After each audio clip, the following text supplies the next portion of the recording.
أعوذ بالله من الشيطان الرجيم بسم الله الرحمن الرحيم صفحہ نمبر 25 سورۃ البقرہ آیت نمبر 177 ليس البر أن تولوا وجوهكم قبل المشرق والمغرب ولكن البر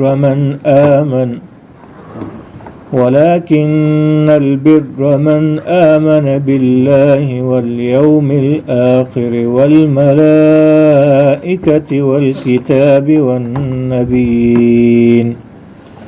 وآتى المال على حبه ذوي القربى واليتامى والمساكين وابن السبيل والسائلين وفي الرقاب وأقام الصلاة وآتى الزكاة والموفون بعهدهم إذا عاهدوا والصابرين في البأساء والضراء وحين البأس أولئك الذين صدقوا وأولئك هم المتقون.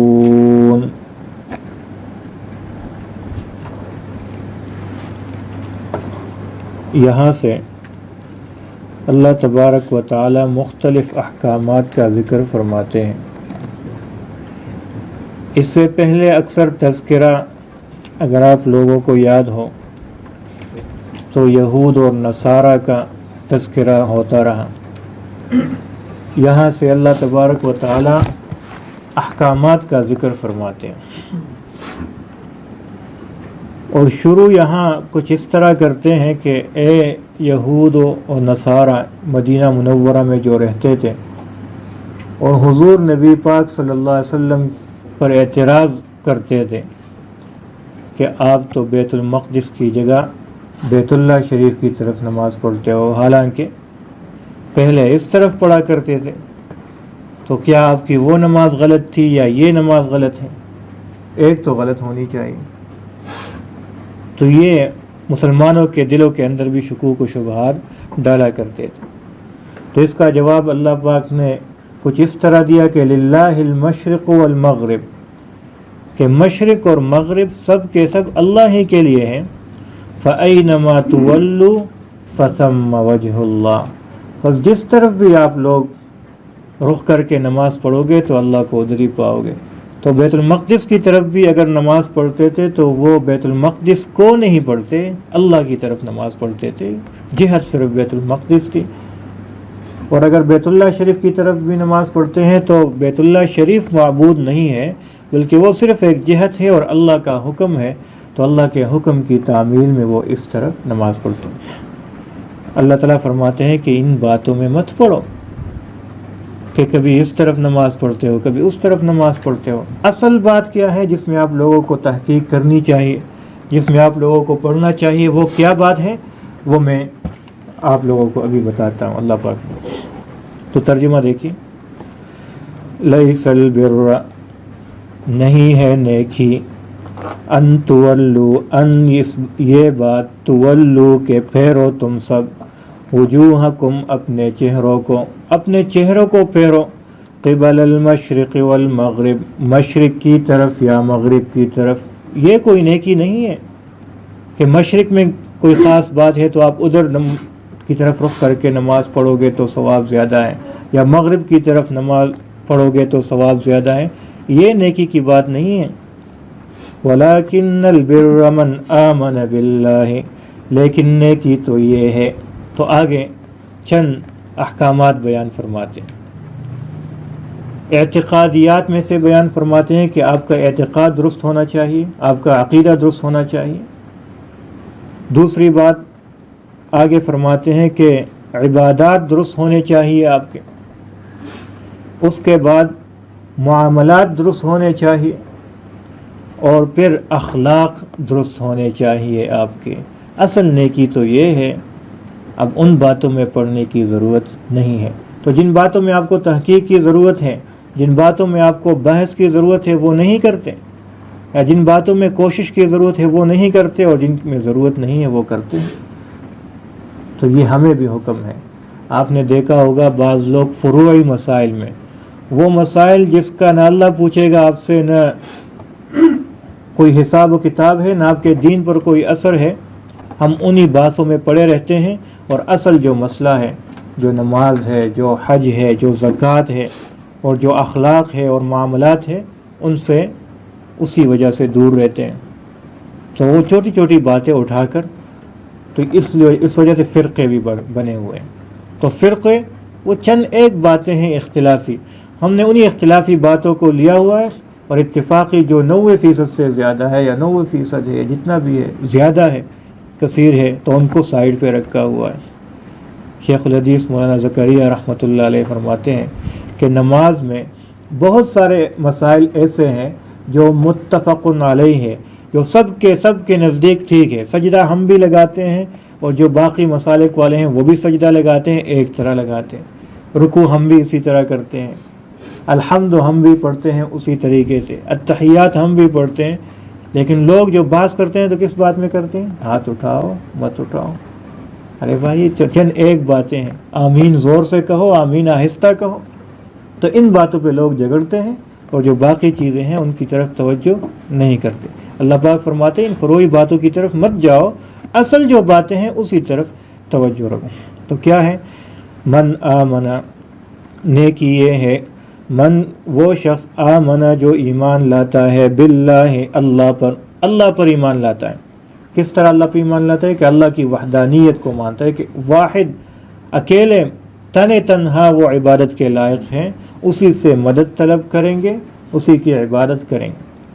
والیوم الآخر، قیامت کے دن پر ایمان لاتے ہیں۔ کس طرح؟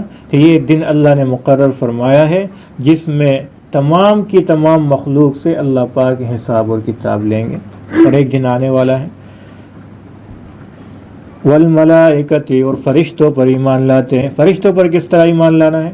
کہ فرشتے اللہ کے وہ بندے ہیں جو معصوم ہے، جن سے کوئی گناہ سرزد نہیں ہوتا، اور ہر ایک کو جو ڈیوٹی حوالے ہے وہی ڈیوٹی کرتی ہے، اور سب کا سردار حضرت جبرائیل علیہ السلام ہے، اور انہی کے واسطے سے اللہ پاک انبیاء علیہ الصلوۃ والسلام کی طرف کتابیں نازل کیا کرتے تھے۔ والکتاب، اور کتابوں پر کس طرح ایمان لانا ہے؟ کہ جو کتابیں اللہ کی طرف سے نازل کردہ ہے وہ ہمارے لیے اللہ کا پیغام ہے، اس میں ہمارے لیے رہنمائی ہے، زندگی گزارنے کا طریقہ ہے۔ والنبیین، اور نبیوں پر، پیغمبروں پر ایمان لاتے ہیں۔ کس طرح؟ کہ وہ اللہ کے وہ برگزیدہ بندے ہیں جن کی طرف اللہ نے اپنے پیغام بھیجے ہیں، اور ان کو ذریعے کے طور پر استعمال فرمایا۔ تو یہاں تک ایمانیات کا تعلق تھا کہ اپنا اعتقاد درست کرو، یہ نیکی ہے۔ آگے وَآتَ الْمَالَ عَلَى حُبِّهِ، اور دیتے ہیں مال عَلَى حُبِّهِ، اس کی محبت کے باوجود، ذوی القربى، رشتہ داروں کو، والیتامی، یتیموں کو، والمساکین، مسکینوں کو، وابن السبیل، مسافروں کو، والسائلین، اور مانگنے والوں کو، وفی الرقاب، اور گردنوں کے آزاد کرنے میں، ان غلاموں کے آزاد کرنے میں، یہ مال خرچ کرتے ہیں علی حبہ، اپنی محبت کے باوجود۔ کس کی محبت کے باوجود؟ مفسرین فرماتے ہیں اس کی 3 تفسیریں ہیں۔ علی حبہ، اس کی محبت کے باوجود کہ مال کے ساتھ محبت بھی ہے، اور پھر بھی وہ محبوب چیز وہ اللہ کے راستے میں دیتے ہیں، رشتہ داروں کو، مسکینوں کو دیتے ہیں۔ یا دوسری تفسیر علی حبہ، کہ یہ مال دیتے ہیں اپنی محبت سے، دل سے، ایسا نہیں کہ اپنے اوپر بوجھ سمجھتے ہیں کہ کسی کی مدد کی، 2-4 روپے کسی کو دیے تو خوشی سے دیتے ہیں، محبت سے دیتے ہیں، اللہ کی رضا کے لیے دیتے ہیں۔ اور تیسری تفسیر وَآتَ الْمَالَ عَلَى حُبِّهِ، اور مال دیتے ہیں خالص اللہ کی محبت میں، یعنی خالص اللہ کی رضا کے لیے۔ ایسا نہیں کہ کسی کی مدد کی اور اوپر سے اس میں کوئی غرض پوشیدہ ہے کہ کل یہ میری مدد کرے گا، یا پھر کسی کے ساتھ مدد کی تو احسان جتلاتا ہے، یا کسی کی مدد اس لیے کی تاکہ لوگ مجھے اچھا کہیں، تاکہ لوگ مجھے سخی کہیں، نہیں، اس کے لیے نہیں۔ تو 3 باتیں ہیں، اپنا اچھا مال، محبوب مال، عمدہ مال اللہ کے راستے میں دینا۔ یہ نہیں کہ جو مال ناکارہ ہوا تو وہ کسی کو دے دیا کہ چلو یہ اللہ کے نام پہ صدقہ ہے۔ وہ آپ کو کتے والا وہ بات یاد ہے نا، یاد ہے کسی کو؟ پہلے بتایا تھا ہاں، تو وہ جو کہ ایک بندہ کھانا کھا رہا تھا تو وہاں سے ایک کتے کا گزر ہوا، تو اس کے سامنے سے ایک روٹی کا ٹکڑا یا ایک پوری روٹی وہ اٹھا کے لے گیا۔ اس نے دیکھا ہاں میری روٹی چلی گئی، تو وہ اٹھ کے بھاگنے لگا اس کے پیچھے تاکہ اس سے وہ روٹی چھین لے۔ جب بہت بھاگا، اور کتا تو تیز بھاگتا ہے، جب ہاتھ نہیں آیا تو آخر میں کہتے ہیں چلو اللہ کے نام پہ تو کھا لے، اللہ کے نام پہ تو کھا، کیونکہ اب اختیار میں نہیں ہے، اسے حاصل نہیں کر سکتا۔ تو ایسا نہیں کہ جو ناکارہ ہوا، جو آپ کے اختیار میں نہیں ہے تو پھر آپ صدقہ کر دو، نہیں، اچھا مال اللہ کے راستے میں دینا، ذوی القربہ رشتہ داروں کو دینا، مسکینوں کو، یتیموں کو دینا، اور اللہ کی رضا کے لیے دینا، اور دل سے دینا۔ ایسا نہیں کہ اپنے اوپر بوجھ سمجھے کہ یار پھر سے پیسے دینے پڑیں گے، پھر سے اس کی مدد کرنی پڑے گی، دل نہیں، دل سے دینا کہ اللہ تو نے مال دیا ہے اور تیرے راستے میں دے رہا ہوں۔ آگے اللہ تعالیٰ فرمائے، تو یہ عبادات میں سے آتا ہے۔ وَأَقَامَ الصَّلَاةَ، اور نماز قائم کرتے ہیں، تو یہ ہے اصل نیکی۔ وَآتَ الزَّكَاةَ، اور دیتے ہیں زکوٰۃ دیتے ہیں۔ آپ نے دیکھا پہلے بھی مال دینے کا تذکرہ تھا، اور ابھی پھر سے زکوٰۃ کا تذکرہ ہے۔ یہاں سے مفسرین فرماتے ہیں کہ پتہ چلتا ہے کہ صرف زکوٰۃ دینا کافی نہیں ہے، زکوٰۃ تو فرض ہے تیرے اوپر، زکوٰۃ کے علاوہ بھی اپنے رشتہ داروں، یتیموں، مسکینوں کو مال دینا اور اس کو اللہ کے راستے میں ان کی مدد کرنا اللہ کے لیے، یہ بھی ہمارے اوپر لازم ہے۔ تو زکوٰۃ دینے پہ اکتفا نہیں کرنا چاہیے، زکوٰۃ دی اس کے باوجود اللہ کے راستے میں دیں، جتنا دیں گے اللہ تعالیٰ اس سے بڑھ کر دیں گے، 10 گنا کر کے دیں گے، یہ اللہ کا وعدہ ہے۔ اللہ کو مال کی کوئی ضرورت نہیں ہے، اللہ کے پاس تو خزانے ہیں، اگر چاہے تو زمین کو حکم دے زمین سونا اگل دے، اور قیامت کے دن ہوگا بھی ایسا۔ سورہ زلزال میں اللہ تعالیٰ فرماتے ہیں، آگے آئے گا انشاءاللہ، اللہ پاک ہمیں وہاں تک پہنچا دے۔ جس رفتار سے جا رہے ہیں اس میں تو بہت ٹائم لگے گا، لیکن پہنچ جائیں گے انشاءاللہ۔ تو اللہ تعالیٰ فرماتے ہیں اذا زلزلت الارض زلزالها، کہ قیامت کے دن جب زمین پہ زلزلہ آئے گا، واخرجت الارض اثقالها، اور زمین اپنا سارا بوجھ اوپر اٹھا لے گی۔ کیا بوجھ اٹھائے؟ سونا بھی اوپر آ جائے گا، چاندی بھی اوپر آ جائے گا، تیل بھی اوپر آ جائے گا، جو بھی معدنیات ہیں اوپر آ جائیں گے۔ تو وقال الانسان ما لها، انسان کہے گا اسے کیا ہوا، زمین کو کیا ہوا؟ آج تو یہ سونا جس کو حصول کے لیے ہم کتنی کوشش کرتے تھے، اور کھڈے کھودتے تھے، اور پہاڑوں میں اور کہاں کہاں ہم پوری مشینری لگاتے تھے تاکہ وہ معدنیات نکال لے، آج تو وہ ساری دولت اوپر آ گئی ہے جس کے لیے ہم لڑتے تھے، جس کے لیے ہم جھگڑتے تھے، جس کے لیے ہم نے اللہ کی نافرمانی کی تھی۔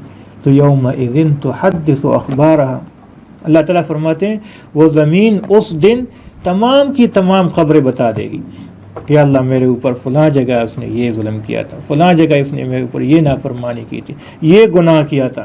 زمین کا ہر حصہ، ہر ٹکڑا ہمارے اوپر، ہمارے یا خلاف گواہی دے گی یا ہمارے حق میں گواہی دے گی۔ تو اپنے اوپر زمین کا ہر حصہ نیکی کا گواہ بنا لیں، نماز پڑھ لیں، نیکی کریں، تو وہ زمین کا وہ ٹکڑا آپ کے حق میں پھر گواہی دے۔ تو اللہ تعالیٰ فرماتے ہیں وَآتَ الزَّكَاةَ، زکوٰۃ دیا کرو جو مال ہم نے دیا ہے، وَالْمُوفُونَ بِعَهْدِهِمْ إِذَا عَاهَدُوا، آگے معاملات کا تذکرہ ہے، اور معاملات میں صرف ایک بات کا ذکر فرمایا، وَالْمُوفُونَ، اور وفا کرتے ہیں، پورا کرتے ہیں، بِعَهْدِهِمْ، اپنے اقرار کو، وعدوں کو، إِذَا عَاهَدُوا، جب وہ وعدہ کرتے ہیں، جب وعدہ کرتے ہیں تو وعدہ وفا کرتے ہیں، وعدے کو پورا کرتے ہیں۔ اور اس میں تمام کے تمام احکامات آ گئے، کیونکہ ہر بندہ ایک وعدہ اللہ سے کرتا ہے کہ اللہ تیرے حکموں کو مانوں گا، تیرے نبی صلی اللہ علیہ وسلم کے طریقوں پر زندگی گزاروں گا، وہ وعدہ وفا کرنا چاہیے اسے۔ ہر ایک اپنے بچوں سے عملاً ایک وعدہ کرتا ہے کہ میں آپ کی اچھی تربیت کروں گا، اپنے بھائی سے وہ وعدہ کرتا ہے کہ میں آپ کے خیر خواہ ہوں گا، اپنے مسلمان بھائی کا خیر خواہ ہوں گا۔ تو ان تمام وعدوں کا، اور جو وعدہ وہ خود کرتا ہے کسی سے، تو جو وعدہ کرتا ہے اس کو وفا کریں گے تو جھوٹ سے بچے گا، دھوکے سے بچے گا، کیونکہ وعدہ اس نے کیا کہ میں اچھا معاملہ کروں. تو وعدہ کا پورا کرنا، اگر اس ایک بات پہ ہم عمل کریں تو ہمارے تمام کے تمام معاملات ٹھیک ہو جائیں. آگے اللہ تعالیٰ فرماتے والصابرین فی البأساء والضراء، اخلاقیات میں سے ایک بات کا ذکر فرمایا، والصابرین، اور صبر کرتے ہیں، فی البأساء، سختی میں، والضراء، اور تکلیف میں، وحین البأس، اور لڑائی کے وقت جب دشمنوں کے خلاف، کافروں کے خلاف صف میں کھڑے ہوتے ہیں تو وہاں بھی صبر کرتے ہیں، ثابت قدم رہتے ہیں، یہ نہیں کہ وہاں سے بھاگ جائیں. فی البأساء، سختی میں کیا مطلب؟ جو فقر و فاقہ آتا ہے یا جو دوسری تکالیف تمہارے اوپر آتی ہے ذہنی، تو اس پہ صبر کرتے ہیں. والضراء، جو جسمانی تکالیف آتی ہے، بیماری آتی ہے یا کوئی دوسری تکلیف آتی ہے تو اس پہ صبر کرتے ہیں. وحین البأس، اور لڑائی کے وقت جہاد میں صبر کرتے ہیں.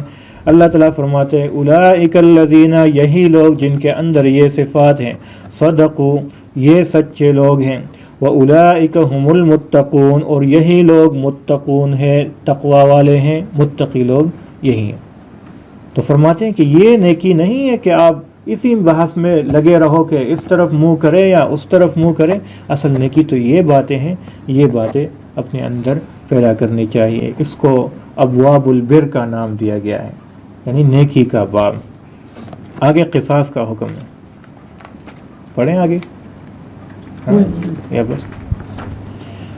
یا ایھا الذین آمنوا، اے ایمان والو، کتب علیکم القصاص، فرض کیا گیا ہے تمہارے اوپر، القصاص، برابری قصاص کو، فی القتلی، مقتولین میں.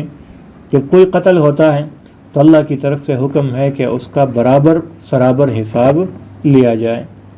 کیونکہ جب کوئی انسان کو قتل کرتا ہے تو آگے اللہ تعالیٰ فرماتے ہیں اسی آیت میں، دوسری آیت میں، کہ یہ قصاص جو ہے، یہ برابری جو ہے، اس میں تمہارے لیے زندگی ہے. ایک بندہ جب کسی کو قتل کرتا ہے ناحق تو اس کے اوپر دو چیزیں لازم ہوتی ہیں، دونوں میں سے ایک، یا تو اس کے بدلے میں وہ قتل کیا جائے گا، یا پھر اگر اس کے ورثاء جو ہے، رشتہ دار جو ہے قریبی، وہ اسے معاف کرتے ہیں، دیت لیتے ہیں، تو وہ دیت لے کے اسے معاف کر دیا جائے گا. ایک بندہ کسی نے دوسرے کا قتل کیا والعیاذ باللہ، تو اب حکومت کا کام ہے. اچھا، یہ ہمارا انفرادی کام نہیں ہے. کسی کو قتل کیا تو قرآن میں آگے اللہ پاک فرماتے ہیں کہ جب آپ نے کسی انسان کو ناحق قتل کیا، من قتل نفسا بغیر نفس فکأنما قتل الناس جميعا، یہ ایسا ہے کہ تمام کے تمام لوگوں کو آپ نے قتل کیا. تو جب سب لوگوں پہ ایک مصیبت آفت آتی ہے تو اس کا اختیار کس کے پاس چلا جاتا ہے؟ حکومت کے پاس چلا جاتا ہے. تو انفرادی طور پر کسی کو قتل کا بدلہ لینے کی اجازت شریعت میں نہیں ہے. آپ اپنا مقدمہ حکومت کے پاس لے کے جاؤ گے، اور اس کی وجہ ہے، ایک وجہ تو یہ ہے کہ آپ خود اٹھو گے، اس سے بدلہ لو گے تو قتل کے ثابت کرنے میں بہت ساری باتیں ہیں، بہت ساری باتوں کا خیال رکھا جاتا ہے جو آپ نہیں رکھ پاؤ گے. دوسری بات، اکیلا بننے کا کام نہیں ہے. دوسری بات یہ ہے کہ اس کے ساتھ اب تیرا حق صرف اکیلا نہیں ہے، اس کے ساتھ تمام لوگوں کا حق متعلق ہوا ہے، تو یہ بھی ایک وجہ ہے.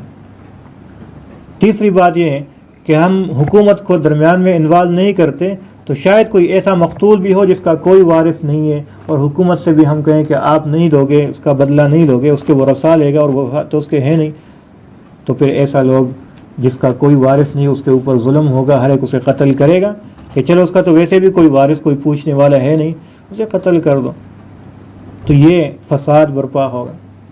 اور تیسری بات یہ ہے کہ آپ جب قتل کرو گے کسی اور کا مقابلے میں تو شاید آپ حد سے تجاوز کرو، شاید آپ ظلم کرو، اس سے آگے بڑھو بدلے میں، تو آپ گناہ گار ٹھہرو گے. تو اس لیے اللہ پاک حکم فرماتے ہیں کہ جب اس طرح کا کوئی معاملہ ہو تو اپنا مقدمہ کس کے پاس لے جاؤ؟ حکومت کے پاس. تو یہ بھی نہیں کہ پورا اختیار حکومت کو دیا. آپ کہیں گے کہ حکومت کو پورا اختیار ملا تو وہ رسا کیا کریں گے؟ تو رسا کو ایک اور اختیار دیا کہ اگر آپ چاہتے ہو تو اسے معاف کر سکتے ہو، آپ چاہتے ہو تو اس سے دیت لے سکتے ہو. بندہ تو ویسے بھی گیا تو چلو اس کے بدلے میں اسے ہم پیسے لیتے ہیں، دیت لے لیتے ہیں.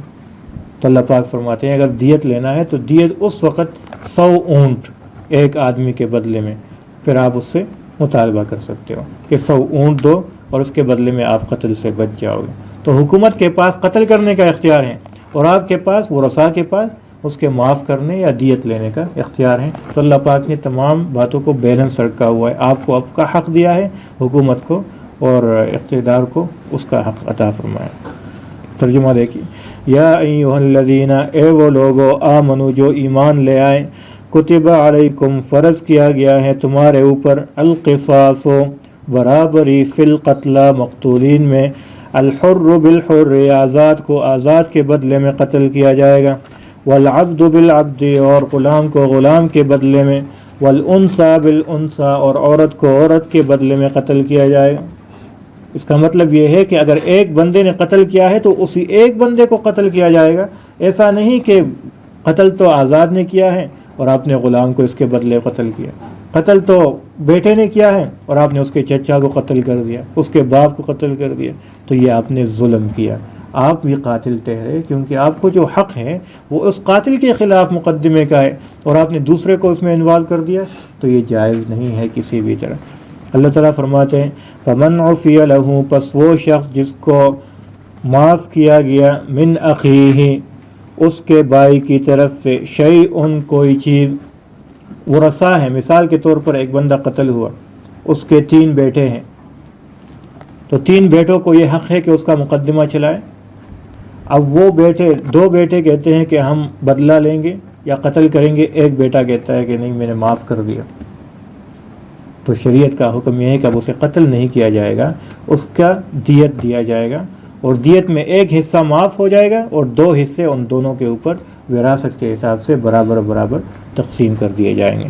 تو یہ فرماتے ہیں کہ آپ کو اگر کسی طرف سے تھوڑی سی ریلیف ملتی ہے تو آپ پھر کیا کرو، فاتباع بالمعروف، بس تابعداری کرو، بالمعروف معروف طریقے کے ساتھ، اچھے طریقے کے ساتھ، وَأَدَاءٌ إِلَيْهِ بِإِحْسَان اور ادا کرو اس کو وہ دیت بِإِحْسَان اچھے طریقے سے۔ ایسا نہیں کہ اب آپ کے ساتھ اس نے احسان کیا کہ آپ کو قتل سے بچایا اور پھر آپ دیت دینے میں ٹال مٹول کرو، ایسا نہیں، اپنا دیت جو ہے وہ ٹائم پہ واپس کرو۔ ذَلِكَ تَخْفِيفٌ یہ آسانی ہے، مِن رَبِّكُمْ تمہارے رب کی طرف سے، وَرَحْمَةٌ اور مہربانی ہے، فَمَنِ اعْتَدَىٰ بَعْدَ ذَلِكَ پس جس شخص نے بھی تجاوز کیا اس کے بعد، جس نے بھی تجاوز کیا، قاتل نے اس طرح تجاوز کیا، وہ کہتا ہے چلو اب پیسے دے دو اور بعد میں دیکھا جائے گا، میں اس کو کوئی اور نقصان پہنچاؤں گا، مجھ سے اتنے پیسے لے رہے ہیں، بہت پیسے بنتے ہیں، کروڑوں میں بنتے ہیں، اور مقتولین والے کہتے ہیں کہ نہیں اب پیسے لے لو، بندہ تو ویسے بھی گیا ہے اور بعد میں ہم نے اپنا بدلہ بھی لینا ہے۔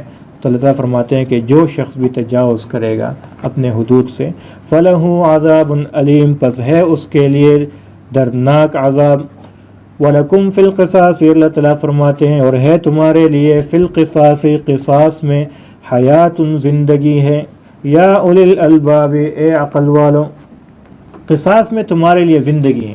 اگر ہم دیکھیں قصاص میں تو بندہ مرتا ہے، تو زندگی کیسی ہے؟ ایک بندہ تو مرتا ہے لیکن اس کی وجہ سے پورے معاشرے کی زندگی ہے۔ جب ایک بندہ اسی طرح قتل ہوگا، قتل کے مقابلے میں اس کو قصاصاً قتل کیا جائے گا، تو پھر سب کی کسی کی بھی جرت نہیں ہوگی کہ کسی اور کو قتل کرے۔ آج ہمارے ہاں جو اتنا فساد پھیلا ہوا ہے اس وجہ سے کہ قتل کرتا ہے اور مجرم پیسے دے کے بچ جاتا ہے، وہ پھر سے دن دناتا پھرتا ہے، پھر سے کہیں اور سے شکار کرتا ہے۔ تو جب آپ ایک کو سولی پہ چڑھاؤ گے، ایک کو قتل کرو گے قصاصاً، سب کے لیے عبرت بن جائے گی اور اس میں امن ہے تمام لوگوں کے لیے۔ تو اس لیے اللہ تعالیٰ فرماتے ہیں کہ قصاص میں حیات ہے، زندگی ہے، لعلکم تتقون شاید تاکہ تم تقوی اختیار کرو اور بچ جاؤ۔ تو یہ قصاص اللہ پاک نے اس لیے فرض فرمایا۔ ترجمہ لیس البر نہیں ہے یہ نیکی، ان یہ بات تولو کہ پھیرو تم سب، وجوہکم اپنے چہروں کو، قبل المشرق والمغرب مشرق یا مغرب کی طرف، ولکن البر لیکن نیکی جو ہے، من آمنا وہ شخص، آمنا جو ایمان لاتا ہے، باللہ والیوم الآخر اللہ پر اور قیامت کے دن پر، والملائکۃ اور فرشتوں پر، والکتاب اور کتاب پر، والنبیین اور پیغمبروں پر، وآت المال اور دیتا ہے مال علی حبہ اپنے محبت کے باوجود یا اس کی محبت میں، اللہ کی محبت میں، ذوی القربا اپنے رشتہ داروں کو، والیتامی اور یتیموں کو، والمساکین اور مسکینوں کو، وابن السبیل اور مسافروں کو، والسائلین اور مانگنے والوں کو، وفی الرقاب اور گردنوں کے آزاد کرنے میں یا غلاموں کے آزاد کرنے میں، واقام الصلاۃ اور قائم کرتا ہے نماز کو، وآت الزکاۃ اور دیتا ہے زکوٰۃ، والموفون بعہدہم اور پورا کرتے ہیں اقرار کو، اذا عاہدوا جب وعدہ کرتے ہیں وہ، والصابرین اور صبر کرنے والے، فی البأساء سختی میں، والضراء اور تکلیف میں، وحین البأس اور لڑائی جھگڑے اور جہاد میں، اولئک الذین یہی لوگ ہیں وہ، صدقوا جو سچے ہیں، واولئک اور یہی لوگ، ہم المتقون یہی متقون ہیں، یہی تقوی والے ہیں۔ یا ایھا الذین آمنوا اے ایمان والو، کتب علیکم فرض کیا گیا ہے تم پر، القصاص و برابری، فی القتلی مقتول میں، الحر بالحر آزاد کو آزاد کے بدلے میں، والعبد بالعبد اور غلام کو غلام کے بدلے میں، والانثى بالانثى اور عورت کو عورت کے بدلے میں قتل کیا جائے گا۔ فمن عفی پس جس کو معاف کیا گیا، من اخیہ اس کے بھائی کی طرف سے، شیئن کوئی بھی چیز، فاتباع پس تابعداری کرے، بالمعروف معروف طریقے سے، واداء الیہ اور ادا کرے اس کو، باحسان اچھے طریقے سے، ذالک تخفیف یہ آسانی ہے، من ربکم تمہارے رب کی طرف سے، ورحمت اور مہربانی ہے۔ فمن اعتدی بعد ذالک پس جو تجاوز کرے اس کے بعد، اس فیصلے کے بعد، فلہ عذاب علیم پس ہے اس کے لیے دردناک عذاب، وَلَكُمْ فِي الْقِصَاصِ اور ہے تمہارے لیے قصاص میں حیات زندگی، یا اولی الالباب اے عقل والو، لعلکم تتقون تاکہ تم تقوی اختیار کرو اور بچ جاؤ۔